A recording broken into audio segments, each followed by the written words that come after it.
You are listening to One Nation Under Crime, a historical, chronological true crime podcast. Each week, we go through our nation's history and discuss one case from each year, starting in 1800. I'm Kayla. And I'm Leah. And we are to episode 43. We've made it to the year 1840. Woohoo! So we made it quite a while. And also, I didn't mention this last episode, but I should mention it now. I'm not sure what's happened, but people in more countries have found us. That's exciting. We're like way international. Like Bangladesh. Interesting. That is interesting. I kept seeing all these new places pop. So I think back when I talked about like that we were listened to in 35 different countries, I think now we're up to like 41. That's amazing. It was really all on that one episode too. It was very weird. Like I said, sometimes you see things and you're like, that one? Yeah. Okay. Wonder why. All right. I mean, we'll take it. But yeah, it was very interesting. So, but that was a good episode. That was our episode on the beautiful cigar girl. Oh, yeah. So that was a very interesting, mysterious episode. We had Edgar Allan Poe.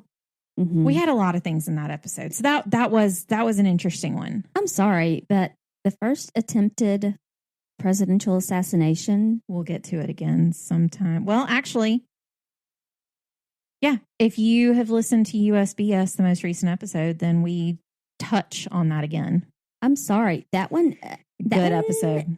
It's a star-studded, a surprise star-studded episode. It is. And it just, I mean. It's a good one. But yeah, the beautiful cigar girl is where we all of a sudden somehow started getting a bunch of listeners from other countries. Just like countries that I was just like, Singapore? All right. It is a mystery though. It was very interesting. So yes, we have this episode as well is going to tie back to another one in an interesting way. And I didn't expect it. With the name, I knew we've covered someone with that last name, but it was one of those things that I was like, maybe it's just a common last name then, like maybe could be one of those things that we have a lot of people immigrating from different countries. And like, I could see that being kind of a common-ish last name. And I didn't expect it to tie in as it did. Well, and like being a teacher, I've seen last names and absolutely no connection. Yeah, no, really. Yeah. So there is a connection. Our sources for this week, we really just have one. There truly is not a lot on this case that is out there. But it is an interesting case nonetheless. So hi, Brad. Murderpedia. Y'all know Brad's out there creeping. He honestly he needs a reassignment. But he's so tired of you. I'm tired of him. I think he's too invested. I think he's gotten emotional. I'm just saying. He's probably mad because I got one of those little slidey things for my computer camera. So now he can't watch you. I know. I'm just saying. I think now he's keeping a closer eye on me, to be honest. But we're going to dig into this week. We have some events. We're going to go into detail regarding one specific thing. I got on a rabbit trail. I got on an emotional rabbit trail. No. So we'll see. We'll get there. January 1st in 1840, the first recorded bowling match occurred in the United States at the Knickerbocker Alleys in New York City. Interesting. Knickerbocker Alleys. I just like that.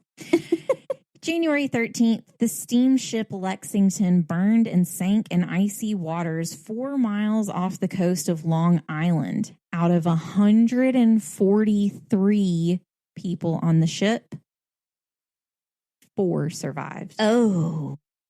Yeah. I thought it was the other way around when I was reading it. I thought like only 4 died. And then I went, no. Wait a minute. What? Read that again. Yeah. So 139 people died. Yikes.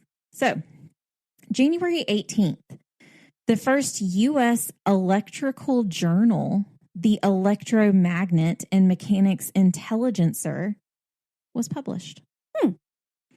January 19th, Captain Charles Wilkes circumnavigated Antarctica and claimed what is known as Wilkesland for the United States. February 1st, the Baltimore College of Dental Surgery was incorporated. It is the first dental surgery college in the United States. March 4th, this is kind of a callback to last week.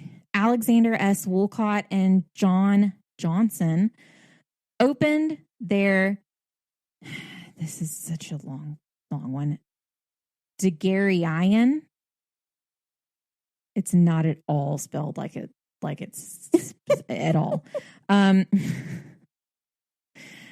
Daguerrean. I had to do it phonetically. Parlor on Broadway in Manhattan opened, and it is the world's first commercial photography portrait studio. Because if we remember last week, Portraits of the Moon, the first guy in France that did it, Daguerrean, this is last name. Mm-hmm. So anyways, they just have to make it real confusing. They can't just say portrait studio, but whatever. March 9th, the Wilmington and Raleigh Railroad was completed, and it went from Wilmington, North Carolina to Weldon, North Carolina. It is 161.5 miles and is considered the world's longest railroad. Thought that was interesting. April, just April. The whole month. The Raleigh and Gaston Railroad was completed from Raleigh, North Carolina to near Weldon, North Carolina. So this one actually crossed over. So the Wilmington-Raleigh Railroad and the Raleigh-Gaston Railroad actually kind of intersected at the same point in Weldon, North Carolina. So, May 7th. The Great Natchez Tornado struck Natchez, Mississippi during the early afternoon hours. And before it was over, 317 people were killed and 109 injured. It is the third deadliest tornado in U.S. history. Man, this tornado, we know. The first took place in 1925. It is called the Tri-State Tornado, which went from Missouri to southern Illinois and into western Indiana. It's a big tornado. It killed 747 people. The second is the 1932 Deep South Tornado. It was an outbreak which went from Texas to South Carolina. It killed 332 people, with 270 of those people alone being in Alabama. Obviously, the third that we just discussed took place in 1840, and it is the Great Natchez Tornado. But the fourth deadliest, the 2011 super outbreak, where approximately 360 tornadoes touched down in the southeast over 6 days. This is when I got emotional researching. I vividly remember this. In April. We'll talk about it. I'll go through this and then we'll talk about it for a second. In total, 328 people were killed, and in Alabama alone, 238 were confirmed. April 27th, 316 fatalities were the most tornado-related fatalities in the United States in a single day since the tri-state outbreak in 1925, and that's where 747 people were killed. Nearly 500 preliminary local storm reports were received for tornadoes over 4 days, including 292 in 16 states on April 27th alone. So in one day in 16 states, 292 tornadoes were recorded. That is, guys, that's a lot. That is immense. I mean, guys, in Alabama, we're in tornado season right now. This event, and then this is the last portion of this, and then we'll get to what we were going to say a second ago. This event was the costliest tornado outbreak in United States history, with the total damage reaching $10.2 billion. Mercy. Billion with a B. Yes, this is the 2011 April tornadoes. We lived through that. I vividly remember it. I graduated high school in 2009, so this was a time when a lot of people that I knew were in college. Oh, I guess so. It was terrifying. I know of someone that it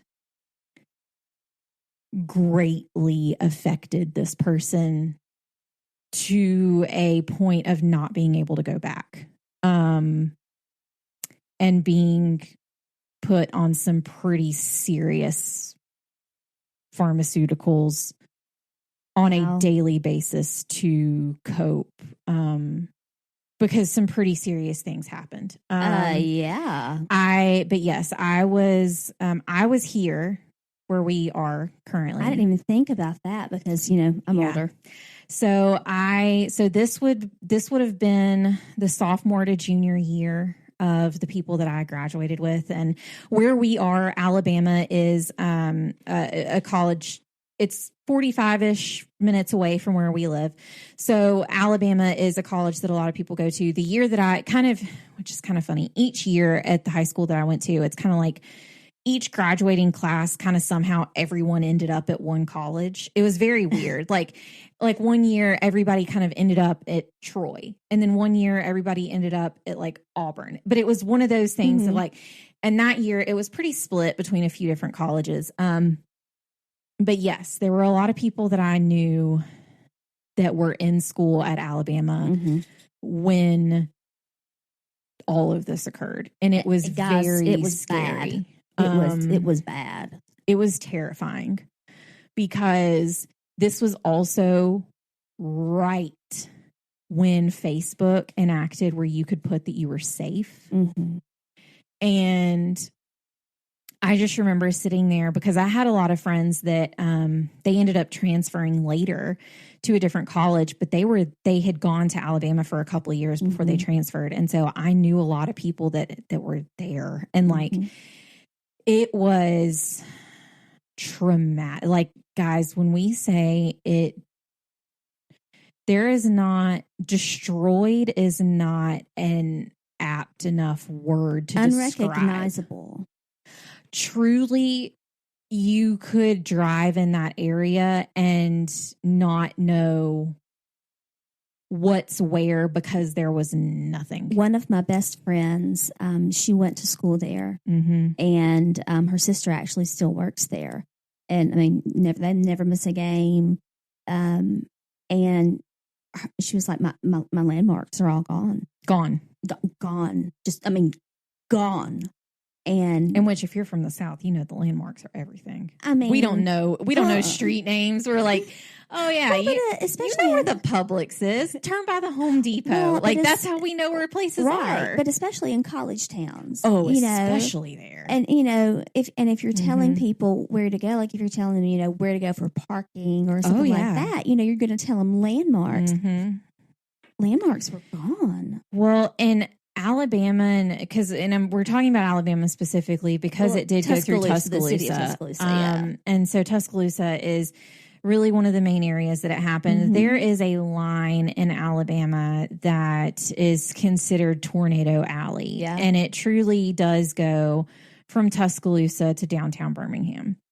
And I truly mean everything in that line was, it was terrifying. It was one of the, it was very scary, which is why last year when everything happened here, that was super scary for us because we're coming up on a year because that was right before we started the podcast. So it's, we do live in an area where there are tornadoes. We're coming up on, and I can feel it in the air. If you're a Southerner, and I know that people laugh when Southerners say that they can smell rain. but truly we can. Because we just like, we know what it's very odd, but it's, well, and there's if a you have feeling. anxiety, I'm going to tell you, Yeah. people that don't know. If you have anxiety, there's a difference in the pressure in the air, and it's the storm. I mean, it really is. When there are storms out, I can feel it. Or if you're prone to headaches. Yes. You can feel sinus issues. Yep. Yeah. But I can feel it. And when there are storms, my anxiety amps up. It is. And guys, I mean, I'm not saying that bragging. I wish it wasn't so, because it's ridiculous. It's bad. It's ridiculous. I hate it. We work with someone who has, and if she's listening, hello, she knows who she is, who has extremely bad migraines and headaches. Like, and I don't, some people say, oh, you have a migraine. No, this is debilitating for her. Like, and I don't know how she does it some days, but to the point where she's had to get like Botox injections in the base of her skull to try because of different things. And something happened to her when she was younger. It's a whole big thing, but she truly, her story to tell, not ours. Yeah, it is. Ooh, it's a wild story too. But I don't know how she does it truly with all the stuff but if she will go down with a migraine, and a lot of times it is when there's bad weather coming through, but and she'll fight it now. She will fight it, but when she's down, buddy, she's down. Yeah, but yeah, it's bad, and if you live in an area where there are tornadoes, you'll know what I mean when I say I can feel it in the air. It is this weird time of year where it's cold and hot all in one day, but it's also humid hot, not just like, and which is funny because some people will move from like up north or something down to the south and they're like, oh my gosh, I always thought people were kidding with the humidity, but they're like, no, truly, it's so much hotter with humidity than it is like in dry air. Now, going down into the depths of hell in a New York subway, that is totally different. That is another level of hot down to the outer circles of that's something else completely. The underworld that is insane. I don't know how people live, but I mean, it's like, oh, it's that muggy. That's the best way to describe it. It's that muggy, just humid. Takes your breath. Like you can't get any. We're starting to get several days in a row here and there of rain. And it's like, we know it's coming. The days that it's like you're breathing water. Yeah, you are. Like and the days that are the scariest are when you go outside and it's super overcast and you can feel the rain, but there's no rain. Yeah. And you're like, oh no. That's when my hair sticks out as far as it is long. And you're like, oh, this is the day. Oh no. This is because it is a feeling. And being here in this area, unfortunately, we don't get them a lot in our area, but when we do, we get them. I've lived in the same town. You've lived in the same house for 20 years. No, 17. Well, close enough. Well, I lived in the house that I came home from the hospital to for 21 years. Yeah. But you've been in the same area that you're in for 42 years. Just about. Yeah. Just about. 38. I've been in that town. And I've had 2 close calls with tornadoes. Yeah. In that town.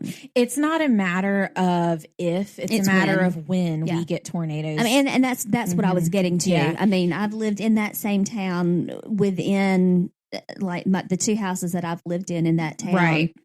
You could, if as the crow flies, as they say, I could walk if I wanted to. I mean, I don't want to, but they're within walking distance. It's but in the South, truly where we live, it's not a matter of if, it's a matter of when. And I guess now we've talked about James Spann before.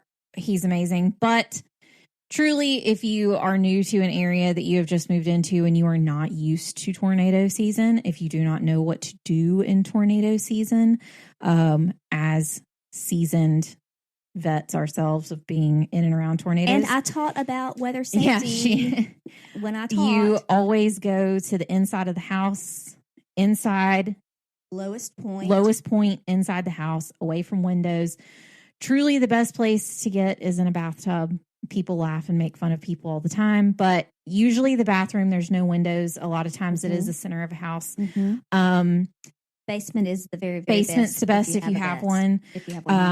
Get bicycle helmets for your kids and yourself. I mean, truly it is, it's a journey to do it. We actually have tornado drills in like elementary and high schools, and you grab a textbook and you would go out, which honestly not a good idea. Anyways, because most of those schools are made with like cinder blocks, and like I get that that's super safe, but also like my fingers on a textbook on my head with a cinder block, like it just doesn't sound good. I guess better broken fingers than a broken skull, but But if you are new to an area that you are not used to tornadoes, please look up tornado safety or just go listen to James Spann. Yes. You could be in California and just look him up on YouTube and go find him. He'll tell you what to do. He'll tell you what to do. But yeah, we so in the year of 1840 was it was the third deadliest tornado in U.S. history. So I couldn't go into the third without going to the fourth. Yeah, because it's something that it's a big deal, especially if you have lived through a tornado, or especially it's a big deal if you really have seen firsthand what a tornado can do. Those houses, still nothing. Oh, I mean, the ones on 280, like up on the hill, where they were like, oh, that was kind of like these were brick houses on this. The neighborhood is like gone, and this is a nice neighborhood. And it is still. There's a house that was almost destroyed. 2 houses. One of them, I think they're going to end up just bulldozing. I mean, they did too. Over kind of near where we are, kind of towards where our work is, kind of in that area. They did that. They bulldozed a lot of them and just put the lots up for sale. Well, there's one, I don't know what they're doing with it, but another one, they are just now finishing up construction on it, and it's almost a year out. Oh yeah. And others, I've seen other places, they're just sitting, and it's almost a year, but it takes so much money. You can drive through this area still, and you can see there's still people that are trying to get their houses back together. It's insane. But anyway, it's a lot. June 20th. Samuel Morse patented the telegraph. August 18th, the American Society of Dental Surgeons was founded after they opened the college. I feel like that was the right order. Just saying. November. But you got to train them before they can have a society. I guess like 4 months is enough training. Who knows? November 7th, William Henry Harrison defeated Martin Van Buren in the presidential election. Our births in 1840, January 29th, Henry Huddleston Rogers. Huddleston just sounds fun. He's an American industrialist and financier who made his fortune oil refining and became a leader at, no big deal, Standard Oil. I mean, just a little company. I'd have heard of it. He's an Aquarius. February 4th, Hiram Stevens. Hiram. His name is Hiram Maxim. I like it. I know, but it's Hiram Stevens Maxim. He is the inventor of the first automatic machine gun, which is called the Maxim gun. He's also an Aquarius.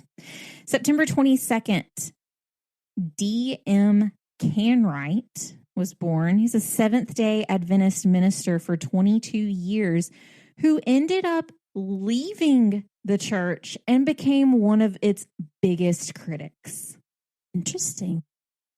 I always find stuff like that interesting. I would love to have a conversation with him. He's a Virgo.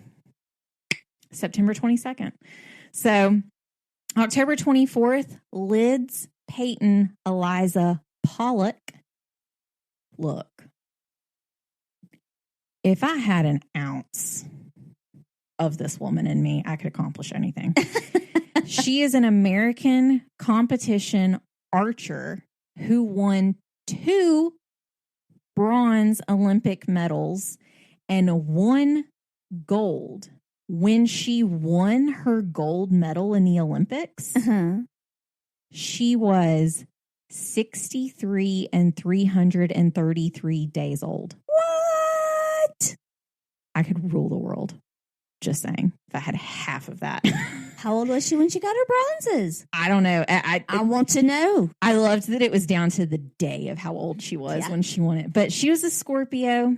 So she's, I always thought that was really interesting. That's amazing. It was cool. There's photos of her and she's cool looking. She seems like she would be a fun conversation. Do you know that Gina Davis is an Olympic archer? Mm-hmm.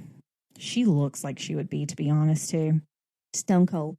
I mean, I thought that I would like to have a conversation with her. Gina Davis and B. Arthur. That would be. I don't know. That would be a good conversation.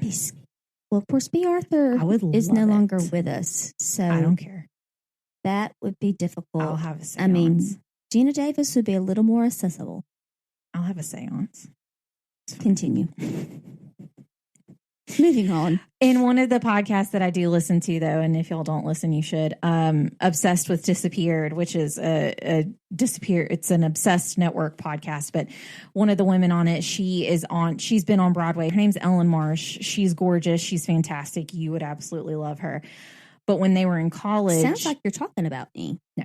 When they were in college, B. Arthur came to their school to accept an award, and she, helped, went through the day. Patrick, who's on the show, was her, person for the weekend. But Ellen was running the event, and they actually, just talked about it in an episode. And she said that...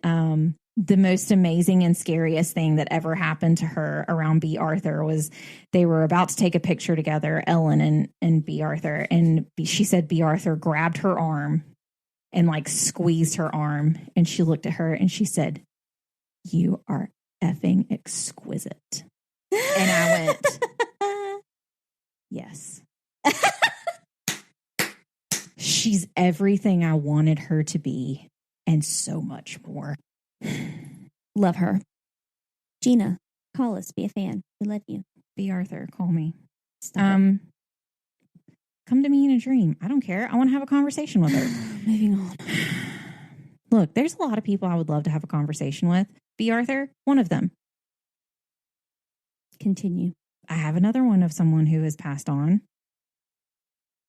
Alan Rickman. Anyways, can't think about him too much or I will cry. You know that. I do. Okay. I always tell you to prepare Gone yourself. too soon. Oh, gone too soon. We can't go there. Oh, I told you that I saw a couple of years ago, I saw Love Actually for the first time. And didn't realize I didn't know he was in it. And I'm stone cold and I have no emotions, but there are a few things that if I'm not prepared for, one of them is seeing otters when I'm not expecting to see an otter. I will cry. I do text her and say, prepare yourself. Prepare yourself. But yeah. And she knows it's either Alan Rickman or otters coming. Oh gosh, Alan Rickman gone too soon. But do you not know that that's what's coming when I tell you to prepare yourself? Yes, it's one of those two things. Yes, because I will. Alan Rickman. Just, anyways. Okay, we need to move on. We have to. All right. Our death, probably going to cut a lot of that out. Anyways, our deaths in 1840, March 23rd, we have William McClure. He is known as the father of American geology. That rocks. I was going to say, you know that I love my gemstones and everything. So whenever I see crystals, pretty rocks or crystals, I love them. There's check one them sitting out. Right there. That's the one that you got me. Yep. I check them out and I see if it's one you need. They are pretty. I love them. September 14th, Joseph Smith Sr. died. He is the father of Joseph Smith Jr., who is the founder of the Latter-day Saint movement. In July of 1840, Noah Beauchamp murdered his neighbor, George Mickelberry, over a dispute between the two families. On December 30th of 1842, Noah Beauchamp became the first person legally hanged in Park County, Indiana. That's very sad. Remember the last name Beauchamp? Uh-huh. All right, making sure. Park County, Indiana is located in the midwestern portion of Indiana along the Wabash River. Wabash is a fun word. The area has cannonball. Just Wabash. I don't know why that reminds me of like a beaver. Like its tail, where it's like Wabash. Anyways. You're welcome. Isn't that what it sounds like now? You're never gonna unhear it. Wabash. Anyways, that might be where they got the name from. I don't know. You're welcome. The area has a population of about 39 people per square mile. It's smaller than where you live. You're hilarious. Park County was formed on January 9th of 1821 by an act approved by the state legislature. It was named for Captain Benjamin Park, who commanded a troop of light dragoons at the Battle of Tippecanoe. Dragoons also just reminds me of like a macaroon that a dragon made. Dragoon. There you go. My mind. Park was elected as a delegate of Indiana Territory to the U.S. Congress, and in 1821, he was appointed as a U.S. district judge for Indiana. Oh. I guess it's fitting that a county was named after him. The county has 31 covered bridges and is self-described as the covered bridge capital of the world. It is the site for the Park County Covered Bridge Festival in October of each year. Typical attendance is around 2 million people. Oh, my.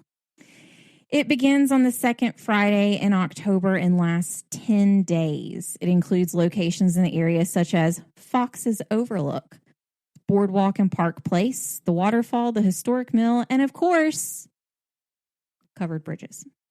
I mean, it began in 1957 when a group of local women decided to hold a 3-day festival to accommodate the interested tourists looking for information on the bridges in the county.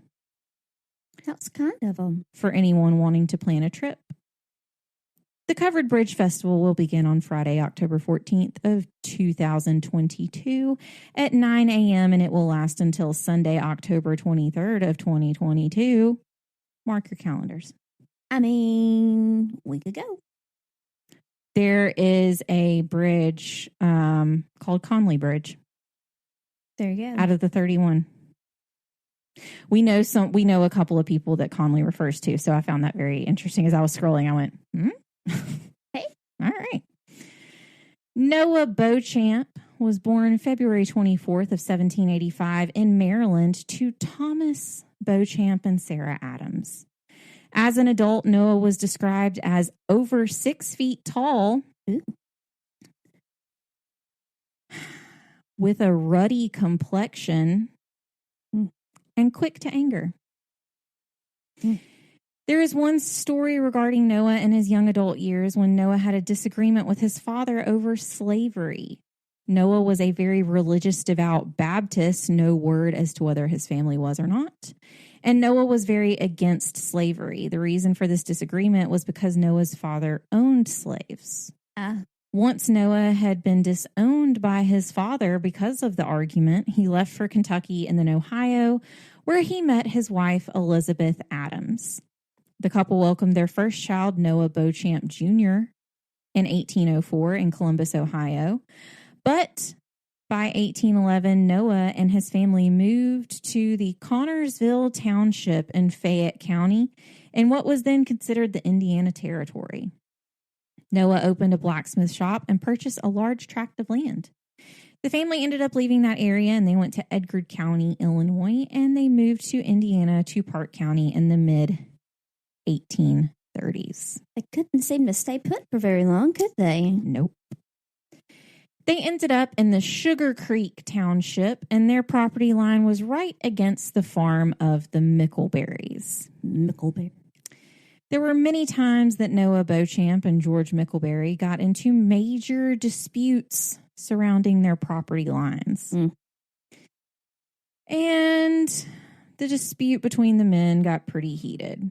But for the women, it didn't seem to be that serious, considering Miss Mickelberry hired the Beauchamp's daughter to knit for her. But after one of these knitting jobs in 1840, a dispute broke out among the women.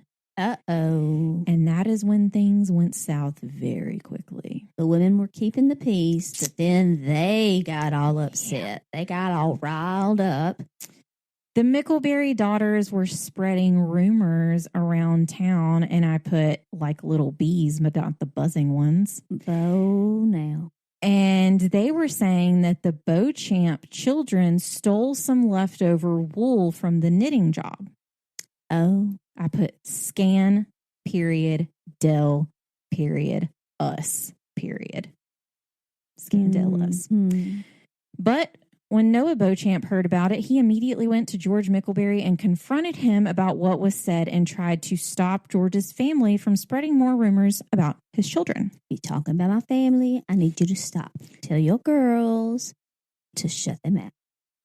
So Noah started walking over to George's and decided to stop along the way and ask God for some advice. I put, well, God must have been out of the office. He didn't wait for an answer. Because Noah stopped in a clearing along the way, and meat had been prepared in the area, and a large butcher knife was left in the stump. I guess if you show up in an area and you see that, you think there's my sign. Well, I don't know. He probably was really, really angry. I get it, but he saw it, and I put odd place to prepare meat, but I'm not here to judge. After Noah consulted with God and apparently did not get an answer or got an out of office reply, he took the knife with him to Mickelberry's just in case the farm hands gave him any trouble. But when Noah knocked, only George answered the door. Noah began yelling at George over his daughter's loose lips and spreading rumors. Coincidentally, the daughter was sitting in the living room, and she got up and started yelling back at Noah. Oh, no, sassing her elders? I put, this didn't go over well. No. And Noah told the daughter, quote, if you was a man, I'd cut you into laces. And he showed her the knife. George reached forward to touch Noah on the shoulder in an attempt to calm Noah down. Instead, Noah stabbed George in the chest. The force of Noah's stabbing him caused George's breastbone to crack due to the force of the blade. George died almost instantly, and Noah panicked and ran from the house, making his way to the Wabash River. Wabash. Bipedal tailless beaver. If it's a tailless beaver, it can't make the noise, so I don't know. That's what his feet sounded like. I guess if he was running across the squirrels. That's what was happening. So I put Noah stole a rowboat and used the river to escape from his crime. But as we all know, this didn't work. No. Once word got out that Noah murdered George, a full-on manhunt began. Well, now, question. But no one could find Noah. I mean, you said that he reached out to touch him on the shoulder. But I mean, do we know that that's really what happened? That's what I don't know. That's what was said. Again, I don't know. From everything I could gather, it did not seem as though George was being confrontational. It seemed as though he was trying to diffuse the situation. Don't know. Again, who really knows? It was 1840. I mean, whose statement was that? Was that I think it was the daughter who, of course, is going to say that? Okay. I was just... Noah made his way to Texas, and he borrowed money from someone to open his own blacksmith shop. Okay, so he skipped out on his family. Yep.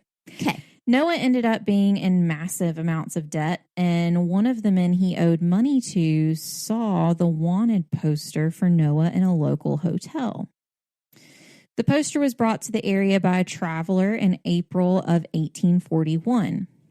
Well, Noah was not smart enough to use a fake name when he got to town. What a goober. And everyone knew who he was. The man who Noah owed money to went to collect the $500 reward that was out on Noah, and Noah was quickly arrested by the authorities. I mean, come on, man. 2 men came down to bring Noah back to Indiana for a trial, and before they even made it to the river, Noah broke free and knocked out one of the men.